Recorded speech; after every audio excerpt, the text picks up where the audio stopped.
The radio crackled at 17 minutes past 6, and Beatrice Lane heard the voice she had spent 3 years trying to forget.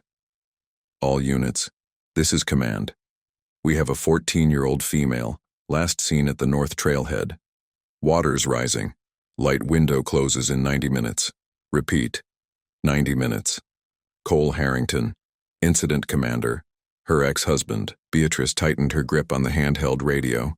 Her park ranger uniform suddenly too warm despite the October chill pressing against the Cedar River Valley. The missing girl, Lily Chen, freshman at Riverside High, 5'2", last text sent at 4:47 that afternoon, represented more than just another search. 17 volunteers were assembling at the staging area. 2 helicopters grounded by incoming fog, 1 narrow corridor between rising water and nightfall, and Cole's voice calm and methodical directing it all. Beatrice touched the compass pendant at her throat, an old brass piece her grandmother had given her the day she'd signed her ranger contract, and exhaled. The stakes were clear. 1 missing child, 1 closing window, 1 voice from a past she'd left behind. The staging area sat in the gravel lot beside the Cedar River Visitors Center, where sodium lights cast orange pools across muddy boots and rescue packs. Volunteers clustered around folding tables covered in topographic maps, their breath misting in the cooling air. Beatrice smelled wet pine and diesel exhaust from the idling search and rescue truck. She didn't belong here. Not anymore. 3 years ago, she'd walked away from wilderness search work after the divorce, transferred to the quiet Eastern District where her days involved trail maintenance and interpretive signage, not high-stakes rescues with Cole barking coordinates over the radio, but District Supervisor Hannah Okoye had called at 5:30, voice tight with urgency. "Lane, I need you at Cedar River, missing teen. Cole's running command, but we're short 2 trackers. You're the closest certified responder." Beatrice scanned the crowd now, looking for an assignment that would keep her away from the command post. Her immediate objective was simple: get in, do the job, get out, before Cole noticed her presence in the field. "Beatrice?" The voice came from behind her and she turned too quickly, her boot catching on a coiled rope. She stumbled forward, arms windmilling, and crashed directly into a table stacked with emergency flares. The boxes toppled, red cylinders rolling across the gravel in every direction. 17 volunteers stopped talking. Cole Harrington stood 3 feet away, clipboard in hand, his gray wilderness team jacket zipped to his throat. His dark hair was shorter than she remembered, threaded with silver at the temples. His brown eyes held the same steady focus that had once made her feel safe. "I didn't know you were assigned here," he said quietly. Beatrice knelt, gathering flares with shaking hands. "Hannah called me in." "Good." Cole crouched beside her, picking up the scattered cylinders with efficient movements. "I need someone on the south bank. You know that terrain better than anyone." A younger volunteer, Jake Morrison according to his name tag, jogged over with an empty box. "Sorry folks, my fault for stacking those so high." It wasn't his fault, but Beatrice appreciated the gesture. Cole stood, extending a hand to help her up. She hesitated, then took it. His grip was warm and familiar. "South Bank," he repeated. "Radio check-in every 15 minutes. Stay west of the overlook." The professional distance in his tone stung more than she expected. She'd left to protect herself from exactly this, working beside him, needing him, watching him choose the mission over everything else. Now the mission had brought them back together. Cole walked her to the edge of the staging area, away from the cluster of volunteers. The river murmured below them, dark water churning against limestone banks. "Ground rules," he said, pulling a laminated card from his jacket pocket. "Standard search protocol. No solo entry beyond marked zones. Radio check-ins logged and time-stamped at base. If you find evidence, photograph it in place before collection. Hannah's new policy after that lawsuit last spring." Beatrice nodded. She remembered the lawsuit. A family claiming the Park Service had contaminated evidence during a search. Now every step required documentation. "We're keeping this quiet," Cole continued. "No press until we have the girl safe. No social media posts. If anyone approaches you with a camera, refer them to Hannah. We need written authorization before anyone shares details." Understood, Beatrice said. One more thing. Cole met her eyes. If it gets dangerous, water too high, visibility too low, use the safety phrase. Say returning to base, and I pull everyone out immediately. No arguments. Returning to base, she echoed. This isn't... Cole paused, his jaw tightening. This isn't about us. It's about bringing Lily home. I know, Beatrice said, though the words tasted bitter. He handed her a radio with a fresh battery and a backup headlamp. Their fingers brushed during the exchange, and she pulled away quickly. 16 minutes past 7, Cole said, checking his watch. Lights failing. Move fast. Beatrice adjusted her pack and headed toward the south trail, her compass pendant cold against her collarbone. The rules were set. Now they just had to survive the next 90 minutes without falling apart. Beatrice was 40 minutes into her sector sweep when her radio crackled. Lane, this is Morrison. I've got a news van at the north gate. Reporters asking about the search. Says she has a right to cover it. Beatrice pressed the transmit button. Hold position. I'm closer than command. She jogged back up the trail, boots crunching on wet leaves. At the gate, a white van with a satellite dish idled beside the ranger station, and a blonde woman in a red blazer stood arguing with Jake Morrison. Public interest, the reporter was saying, camera operator hovering behind her. The community deserves to know what's happening. Ma'am, Beatrice said, stepping between them. We appreciate your concern, but we have protocols during active searches. Once the operation concludes, our district supervisor will provide a statement. The reporter turned her scrutiny to Beatrice. Ranger Lane, according to your badge. How long has the girl been missing? I can't comment on an ongoing investigation, Beatrice said evenly. Is it true the incident commander is your ex-husband? The question landed like a slap. Beatrice felt Jake stiffen beside her. Personnel assignments are operational decisions, Beatrice said, her voice carefully neutral. If you'd like to wait at the community center in town, we'll notify media outlets when we have updates. The reporter opened her mouth to argue, but Cole's voice cut through the radio. Lane, command. Confirmation on media protocol? Beatrice raised the radio. Handled, command. Reporter relocating to community center. Copy that, Cole said. Good work. The reporter's eyes narrowed, but she gestured to her camera operator. As the van pulled away, Jake exhaled loudly. Thanks, he said. She was persistent. They always are, Beatrice said. What she didn't say, the reporter's question about Cole had hit a nerve she thought she'd buried. As Beatrice returned to her sector, she noticed something odd. A silver sedan parked off-trail near the maintenance shed, engine running, driver tapping a pen against the steering wheel in a steady, rhythmic pattern. She made a mental note and kept moving. 53 minutes into the search, Beatrice found the first real clue. A red scarf snagged on a blackberry bramble 30 yards from the marked trail, fluttering in the rising wind. She photographed it from 3 angles, logged the coordinates, then carefully freed it from the thorns. Command Lane, I have a fabric item, red scarf, Sector 7 South, matches description from the missing person report. Cole's response was immediate. Copy. Hold position. I'm redirecting teams to your location. Within 10 minutes, 4 volunteers converged on her position, along with Cole himself. He moved through the underbrush with the same quiet competence she'd fallen in love with years ago, scanning the ground, noting broken branches, reading the forest like a text. Boot prints, he said, crouching near a muddy depression. Small, consistent with teen sizing, heading east toward the overlook. Beatrice knelt beside him, studying the tracks. These treads are wrong. Cole glanced at her. Wrong how? Lily's mother said she was wearing athletic shoes. Foam soles, grid pattern. These are hiking boots. Deeper lugs, wider spacing. Cole pulled out his phone, scrolling to the case file. He compared the photo of Lily's shoes to the prints in the mud. You're right. Someone else was here. Or she changed shoes, offered Jake Morrison, who'd arrived with the second wave. Possible, Cole said slowly, but unlikely. We need to expand the search perimeter.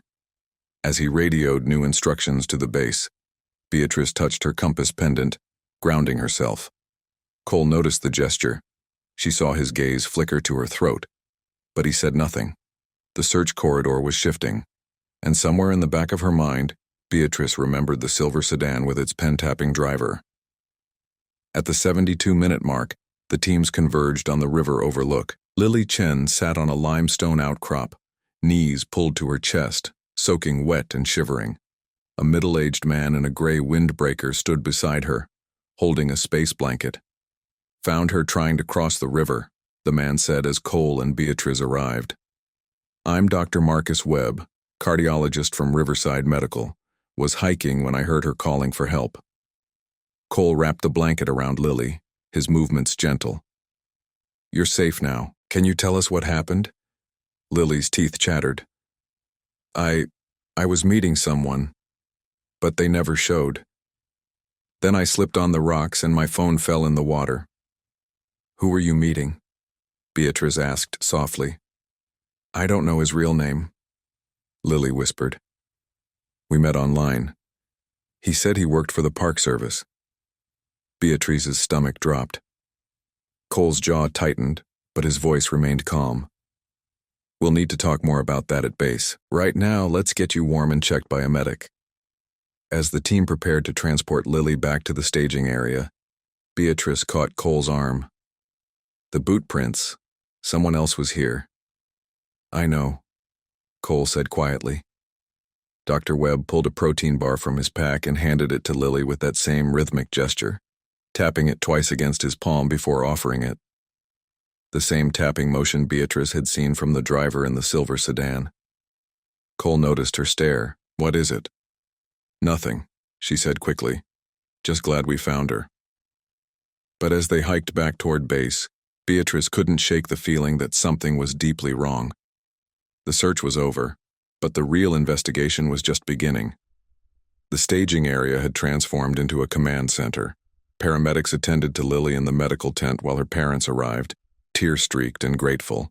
Hannah Okoye coordinated with the county sheriff's office about the online predator angle. Cole found Beatrice near the equipment shed, logging her gear. "We need to talk," he said. She didn't look up from the checklist. "About what?" "About the way you spotted those boot prints. About that look you gave Dr. Webb." He paused. "About the fact that you're the best tracker I've ever worked with and I was an idiot to let you walk away." Beatrice's pen stilled on the paper. "Cole, I'm not asking you to come back to wilderness work," he said quickly. "I'm not asking you to forgive me for choosing 17-hour shifts over our marriage. I just need you to tell me what you saw out there." She set down the clipboard and finally met his eyes. Webb's car was parked near the maintenance shed before the search started, engine running. He was tapping a pen against the wheel, same pattern he used when he handed Lily that protein bar. Cole went very still. "You think he's the person she was supposed to meet?" "I think it's worth checking," Beatrice said. He pulled out his phone, scrolling through the incident photos. "I have Webb's statement here. Said he arrived at the trailhead at 6:45, started hiking at 6:52. "What kind of cardiologist goes hiking in October twilight during a search operation?" Beatrice asked. Cole's expression darkened. "The kind who wants an alibi." From his jacket pocket, he withdrew a small evidence bag. Inside was a printed photograph, slightly water-damaged, that one of the volunteers had found near the overlook. It showed the Cedar River trail marker with a handwritten note on the back. "Meet me at the overlook. 6 p.m. Trust me." The handwriting was precise, the ink blue.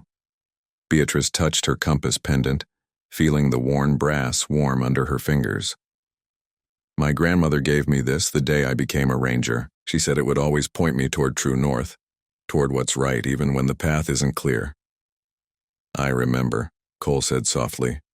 "You wore it on our wedding day." "I wore it the day I left too," Beatrice said, "because sometimes true north means walking away." The silence between them held years of unspoken hurt. "Maybe true north brought you back," Cole said. Hannah Okoye called an emergency briefing at 9:15 that night. Lily was safe with her parents at Riverside Medical, under observation but unharmed. The sheriff's office had opened an investigation into the online contact. But three details troubled Beatrice.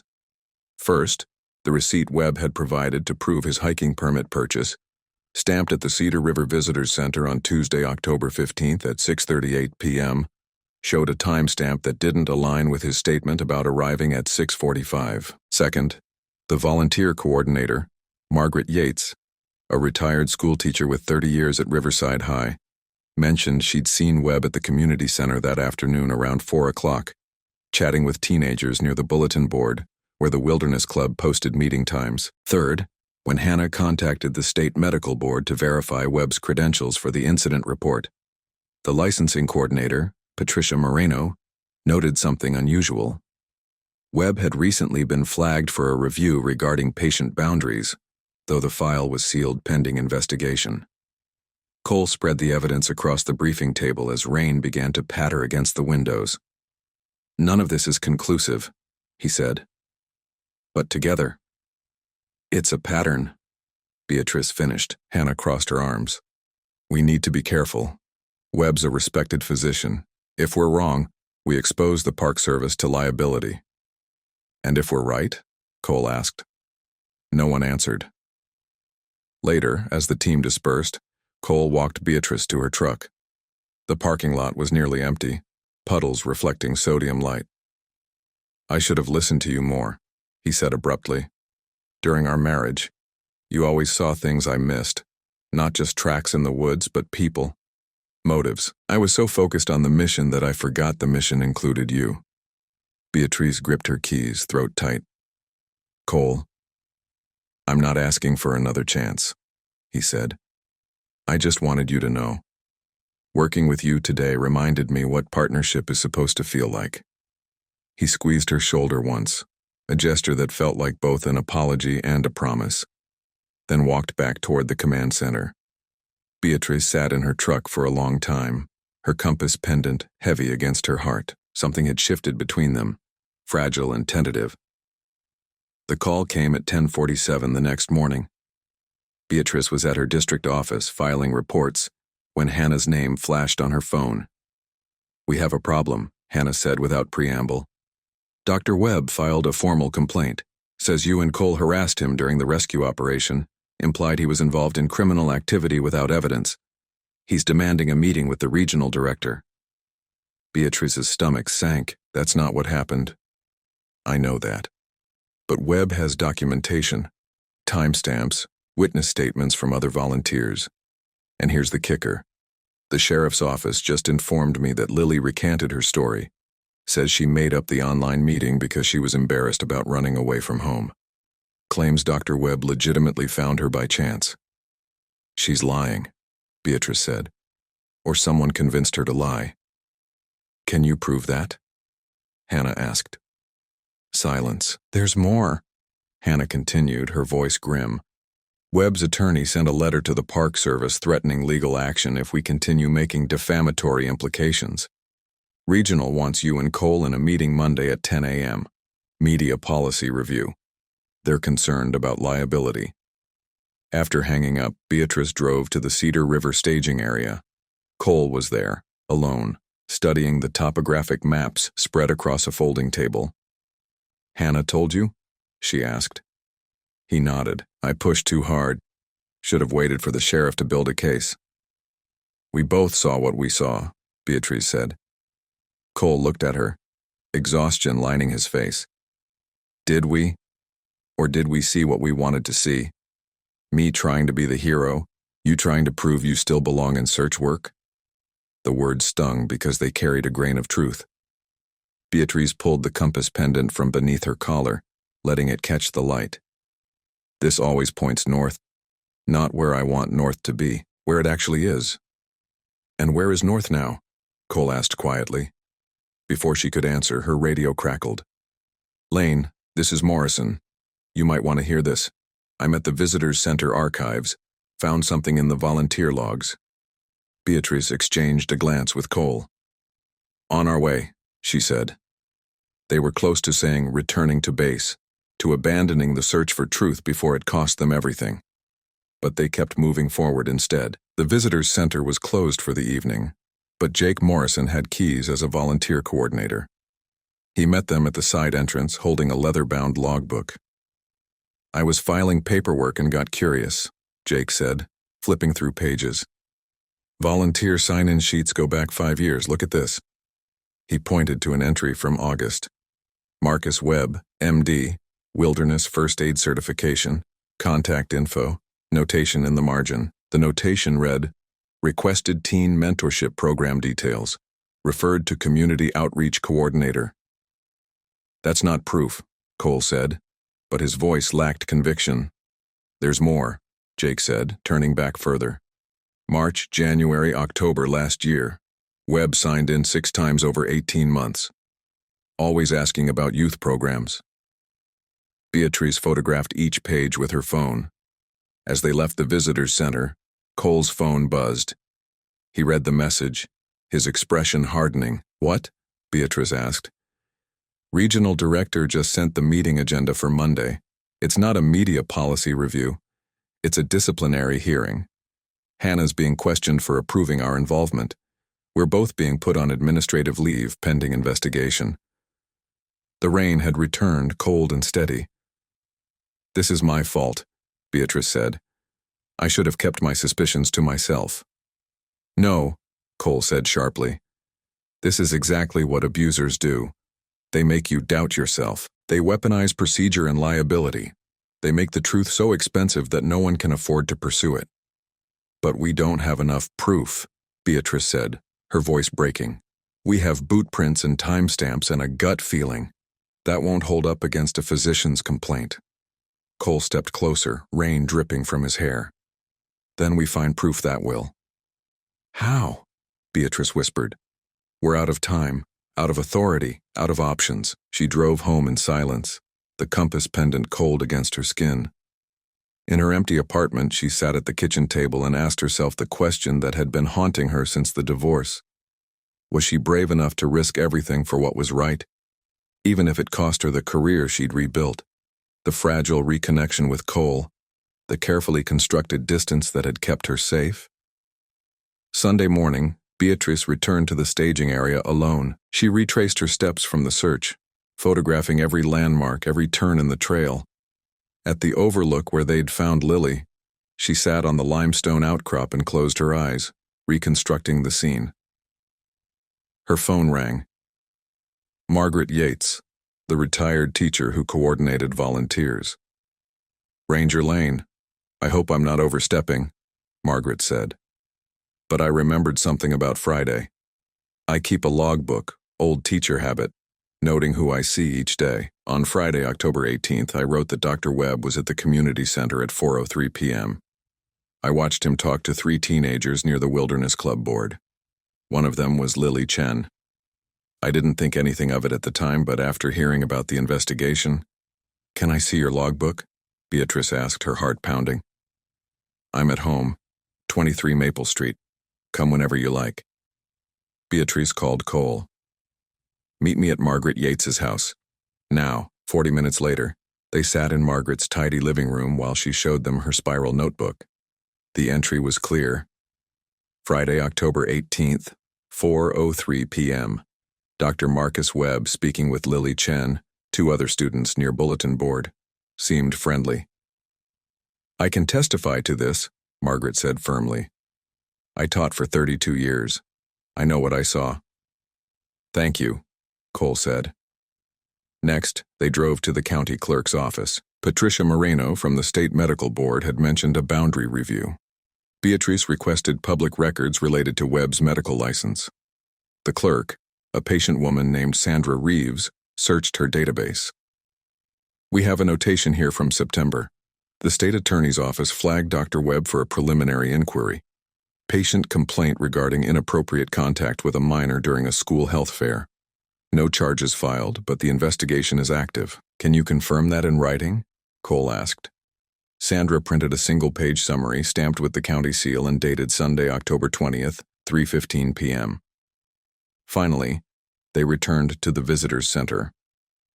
Beatrice pulled the receipt from Webb's file, the one stamped Tuesday, October 15th, 6:38 p.m. She laid it beside a photo she'd taken during the search. Webb's silver sedan, parked near the maintenance shed, visible in the background of a wider shot showing the trail marker. And there, hanging from his rearview mirror in the photograph, was a wilderness volunteer badge, the same badge issued only to certified program participants. The timestamp on Beatrice's photo read, Friday, October 18th, 5:54 p.m. 9 minutes before the official search began, 11 minutes before Webb claimed he'd arrived at the trailhead. Cole stared at the evidence spread across the table. He was already there, waiting. Beatrice touched her compass pendant, feeling its steady weight. Margaret's testimony places him with Lily hours before. The county clerk confirms an active investigation, and this photo proves he lied about his arrival time.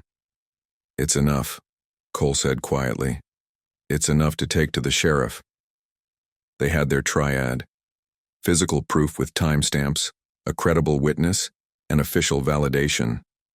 True North had led them here. The sheriff's office convened an emergency review Monday morning at 9 a.m., 1 hour before the Park Service disciplinary hearing. Detective Sarah Chen, no relation to Lily, listened as Beatrice and Cole presented their evidence. Margaret Yates testified in person, her notebook open to the relevant page. Sandra Reeves from the county clerk's office provided the medical board documentation. When they showed the time-stamped photograph proving Webb's car was on site before his claimed arrival, Detective Chen leaned back in her chair. "This changes things," she said. By 10:30, Dr. Marcus Webb was in an interview room. By 11:15, he'd requested an attorney. By noon, the state attorney's office had issued a formal statement. Dr. Marcus Webb is under investigation for attempted enticement of a minor and providing false statements to law enforcement. The matter has been referred to the county prosecutor. Hannah Okoye called Beatrice at 12:41 p.m. The disciplinary hearing is canceled. Regional just sent an apology. They want to meet with you both about commendations. Beatrice stood in the parking lot, phone pressed to her ear, feeling the October sun warm on her face. "I don't need a commendation," she said. "I need to know Lily's safe." "She is," Hannah said gently. "Her family released a statement thanking the Park Service. And Beatrice? They specifically mentioned you and Cole, said you made them believe in justice again." That evening, a small gathering assembled at the Cedar River overlook. Lily's parents, Hannah, Jake Morrison, Margaret Yates, and a handful of volunteers who'd participated in the search. Cole stood beside Beatrice, their shoulders nearly touching. "I want to say something," Lily said, her voice small but steady. "I was scared to tell the truth at first. Dr. Webb seemed so nice, so trustworthy. He said no one would believe me if I spoke up. But Ranger Lane and Commander Harrington believed me anyway, even when I was too afraid to believe myself." She stepped forward and handed Beatrice a folded piece of paper. "I drew this for you. It's a compass, because you helped me find my way back." Beatrice unfolded the drawing, a careful pencil sketch of a compass rose, annotated with the words, "True North, Trust, Boundaries, Courage." Her eyes stung. Cole took her hand, his fingers warm and steady. "You wore your grandmother's compass," he said quietly, "and it brought us both home." Later, as the gathering dispersed, Cole walked Beatrice to the overlook's edge. The river flowed below them, dark water catching the last light. "I'm not asking you to come back to wilderness work," he said, "but I am asking if you'd consider consulting on cases where we need someone who sees what others miss." Beatrice looked at him. Really looked. The years had changed them both, but the core of who they'd been, the partnership they'd built before the mission consumed everything, still existed. "On one condition," she said, "we set boundaries. No 17-hour shifts. No choosing the mission over each other. If we do this, we do it right." Cole smiled, the first genuine smile she'd seen from him in 3 years. "Deal." He kissed her forehead, gentle and unhurried. True North had brought them here, now it would guide them forward. 3 weeks later, Beatrice received an envelope in the mail. Inside was a letter from Lily's parents, along with a donation receipt to the Cedar River Youth Wilderness Program, made in Beatrice Lane and Cole Harrington's names, amount $5,000. The letter read, You gave our daughter back her voice. You showed her that boundaries matter, that truth matters, that courage matters. We will never forget what you risked to protect her. Beatrice sat at her kitchen table, the compass pendant warm against her collarbone, and thought about the path that had led her here. She'd left wilderness work to protect herself from loss.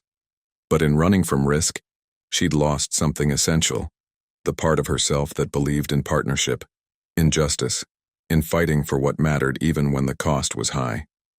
Her grandmother's compass had pointed true north all along, not away from Cole, but toward a version of their relationship built on boundaries, respect, and shared purpose. The following Saturday, Cole picked her up at 7 a.m. They drove to the Cedar River trailhead together, not for a search, but for a quiet hike. No radios, no urgency, just two people learning to walk the same path again. At the overlook, Cole pulled a small box from his pack. "This isn't what you think," he said quickly.